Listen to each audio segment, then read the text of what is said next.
Claudia Cardinale was born on April 15, 1938, in Tunis, the capital of Tunisia, where her Italian family had settled before her birth. Growing up in North Africa, she lived a childhood far from the glamorous world of international cinema, speaking Arabic and French as her first languages before fully embracing Italian later in life. Her beauty was evident early on, but she initially had no aspirations of becoming an actress, instead dreaming of a quieter life. In 1957, her path dramatically shifted when she entered a beauty contest in Tunisia. The competition changed everything, as she unexpectedly won and earned a trip to the Venice Film Festival. What began as a spontaneous moment of chance transformed into the start of one of the most enduring and remarkable film careers of the 20th century. Entry into Italian cinema.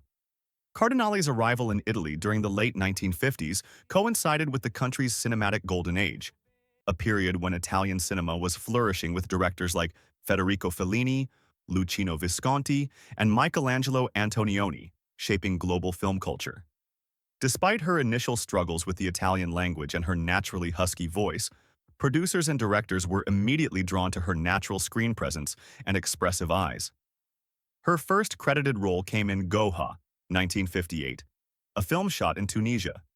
But it was Italian cinema that truly embraced her.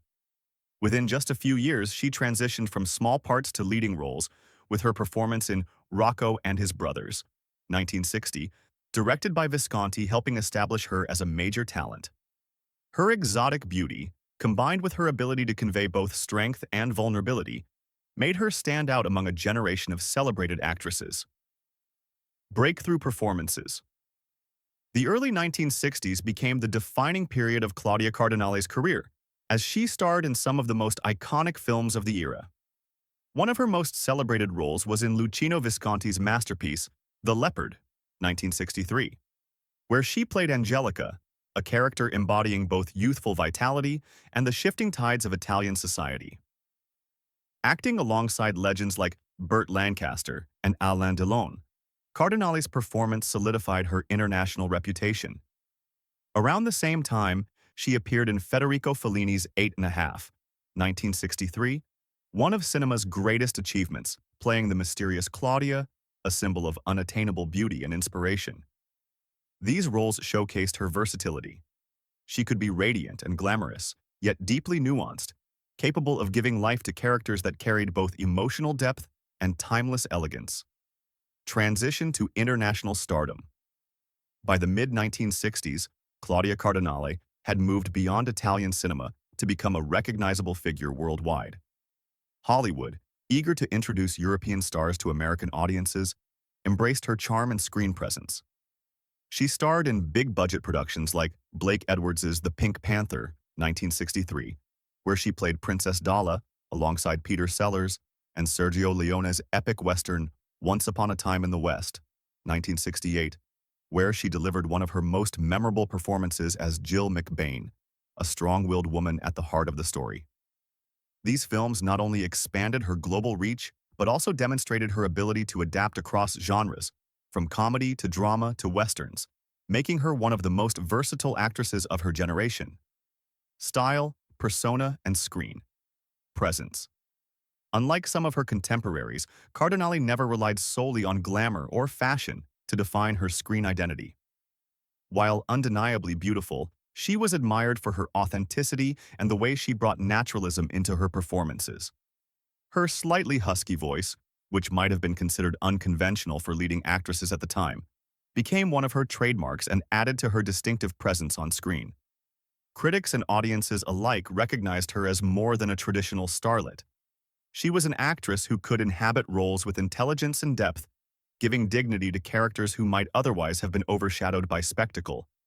Her screen presence combined warmth with resilience, qualities that resonated with audiences across cultures. Career in the 1970s and 1980s. As the decades progressed, Claudia Cardinale continued to work steadily, choosing roles that allowed her to explore complex themes and characters. She collaborated with respected directors across Europe, including Werner Herzog in Fitzcarraldo, 1982, where she played alongside Klaus Kinski in a story of ambition and obsession in the Amazon jungle.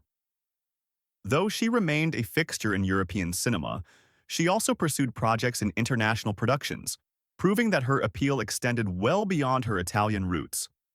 By this point, she had transitioned from ingenue roles to more mature characters, demonstrating her longevity in an industry often unkind to women once they aged out of youthful roles. Humanitarian work and advocacy. Outside of film, Claudia Cardinale has been equally respected for her humanitarian efforts. Over the years, she became an advocate for women's rights, using her platform to speak on issues of equality and empowerment.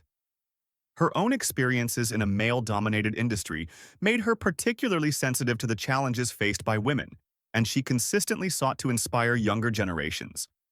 In addition, she lent her voice to causes linked to education, health, and the preservation of cultural heritage, proving that her influence extended beyond cinema.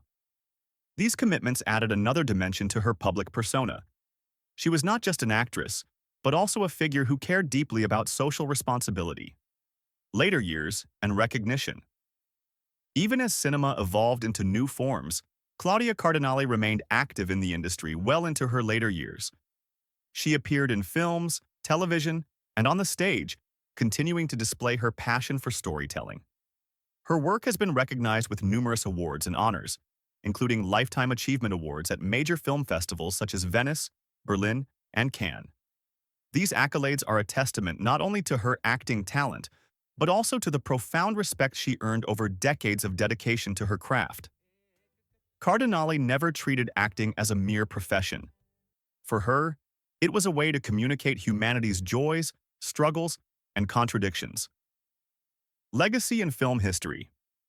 Claudia Cardinale's legacy is inseparable from the golden age of Italian and European cinema, but it also extends into the broader narrative of world cinema. She represents an era when international film was experiencing artistic revolution, and her performances helped define the elegance, complexity, and boldness of that period. As an actress, she brought authenticity, emotional intelligence, and strength to her roles, leaving behind a body of work that continues to inspire. Her influence can be seen in the way later actresses approach their careers, with Cardinale proving that beauty and talent could coexist without one overshadowing the other. She is remembered not only as a star, but as an artist who gave lasting meaning to the characters she portrayed. Conclusion.